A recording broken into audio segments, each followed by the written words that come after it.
Vijay sir CM ஆனோட எல்லாரும் போய் ஆளுக்காளு வாழ்த்துக்கள் சொல்றாங்க, நேர்ல போய் பாக்குறாங்க, சினிமால இருக்கிறவங்க நிறைய பேர் போய் பாக்குறாங்க.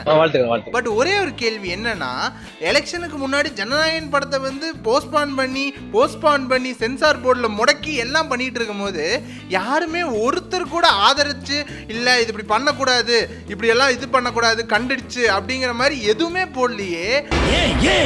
சரி எல்லாரையும் விடுங்க, மற்றவங்களுக்கு அது நன் ஆஃப் தி பிஸ்னஸ். நீ யாரா எனக்கு, நான் எதுக்கிட்ட அது போடணும் அப்படின்னு கேட்கலாம். ப்ரொடியூசர் கவுன்சில் இப்போ போய் நிறைய கோரிக்கையெல்லாம் வச்சுட்டு வராங்க. ஸோ இது முதலமைச்சராக நீங்கள் இதெல்லாம் பண்ணணும்னு. ப்ரொடியூசர் கவுன்சில் அப்போ எங்கே போனாங்க?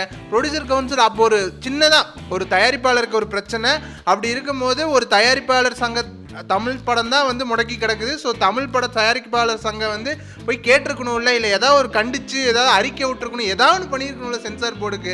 ஆனால் அப்போல்லாம் எதுவுமே பண்ணாமல் விஜய் சார் சிஎம் ஆனோடனே மட்டும் போய் பொக்கே கொடுத்து வாழ்த்துக்கள் அப்படிங்கிற மாதிரி சொல்லிட்டு எனக்கு இது பண்ணி கொடுங்க, நம்ம சங்கத்துக்கு இதை பண்ணி கொடுங்க, என்னதான் இருந்தாலும் நீங்கள் நம்ம ஆளு அப்படின்னு சொல்றதுல என்ன நியாயம்னு எனக்கு தெரியல. நீங்க தான் ரொம்ப ரோசக்காராச்சே, எங்க எந்த பக்கம்? ஸோ ஜனநாயகன் படம் இப்போ ரிலீஸ் பற்றி யோசிச்சோம்னா யாருமே கண்டுக்கிறது இல்லை, எவனுமே கண்டுக்கிறது இல்லை. என்னை எல்லாரும் அவாய்ட் பண்றாங்களாமா, மறந்துட்டாங்க. ஜனநாயகன் படத்தை மறந்து எல்லாரும் வேற வேலையை பார்க்கவே போயிட்டாங்க.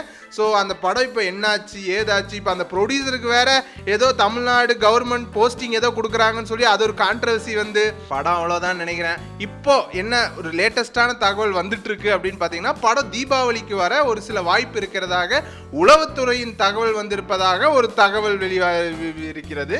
என்னவென்று பார்ப்போம் கூடிய விரைவில். நன்றி, வணக்கம்.